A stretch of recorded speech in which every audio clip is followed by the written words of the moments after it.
ధ్యానం వల్ల జ్ఞానం వల్ల ముక్తి. ఆ 4వ చక్షు ఉంటేనే ముక్తి వస్తుంది. గౌతమ బుద్ధుడు ఆ బోధి వృక్షం కింద ఉన్నప్పుడు అతని దివ్య చక్షు తెరుచుకుంది.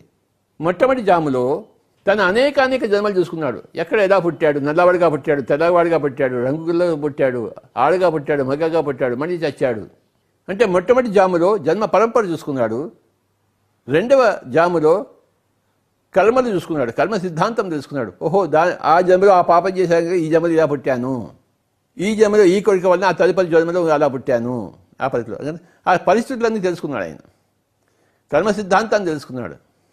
మూడవ జాములో ఏం చేస్తే ఈ కర్మ చక్రం నుంచి బయటపడచ్చు అది కూడా తెలుసుకున్నాడు. అష్టాంగ మార్గం తెలుసుకున్నాడు.